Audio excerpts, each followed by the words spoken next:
तो बड़ी खबर की सरकार ने 5 साल के लिए पीएफआई पर बैन लगाने का फैसला किया है और इस बड़ी खबर पर हमारे साथ हमारे 3 सहयोगी जुड़ चुके हैं। मनीष शुक्ला जो कि दिल्ली से हमारे साथ हैं, साथ ही साथ प्रमोद शर्मा दिल्ली में पीएफआई दफ्तर के बाहर शाहीन बाग से मौजूद हैं, साथ ही जयपाल शर्मा बेंगलुरु से पीएफआई दफ्तर के बाहर से मौजूद हैं। सबसे पहले मनीष, सवाल ये पूछा जा रहा है कि पीएफआई को लेकर के लंबे समय से मांग उठ रही थी कि इस संगठन पर बैन लगाया जाना चाहिए, लेकिन सरकार ने अब बैन लगाने का फैसला क्यों किया?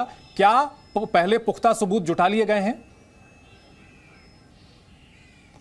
जी हाँ, अगर आप केंद्र सरकार की बात करें, एजेंसियों की बात करें, पीएफआई के खिलाफ काफ़ी ठोस एविडेंस मिले हैं। जिस तरीके से 22 सितंबर को रेड्स की गई पूरे देश भर में, काफ़ी लिटरेचर मिले हैं, काफ़ी ऐसे डॉक्यूमेंट्स मिले हैं जो देश की सिक्योरिटी के लिए बड़े खतरे की तरफ इशारा करते हैं। अगर आप देखें तो जिस तरीके से लगातार हम दिखा भी रहे हैं कि कई जगह जो पीएफआई के खिलाफ रेड हुई है, वहाँ पर ऐसे डॉक्यूमेंट्स मिले हैं कि किस तरीके से आईडीज बनाया जाए, किस तरीके से एक्सप्लोसिव लोकल सामान से तैयार किया जाए। बिजनेस लोन के लिए बैंक गए तो बिजनेस प्लान दिखाइए करके पूछते हैं। बिजनेस प्लान कैसे करना है, इसे प्रैक्टिकली सीखना है तो फ्रीडम ऐप को अभी डाउनलोड करें। और इसके साथ ही काफी कैश मिले हैं।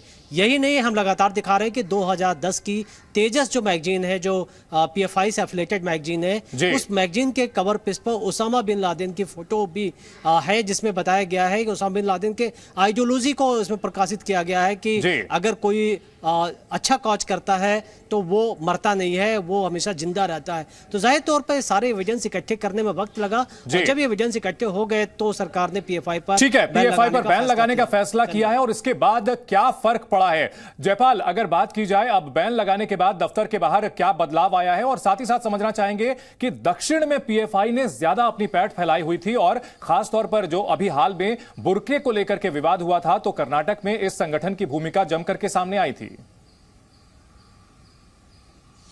जी बिल्कुल, देखिए जो पीएफआई है उसकी अगर हम शुरुआत की बात करें तो निश्चित रूप से केरल से ही हुई थी। 2007 में ये संगठन अस्तित्व में आया, लेकिन 2010 के बाद लगातार एक के बाद एक कई वारदातें इसकी जो है सामने में आती रही। एनआईए ने जो बैन की जो गृह मंत्रालय ने जो नोटिफिकेशन तैयार किया है उसके अंदर में सिलसिलेवार तरीके से ब्यौरा दिया हुआ है, कम से कम 2016 से लेकर के 2022 के बीच का, कि किस तरह से वारदातें अलग अलग राज्यों के अंदर में हुई, जिनके अंदर में लगातार पीएफआई का नाम आता रहा।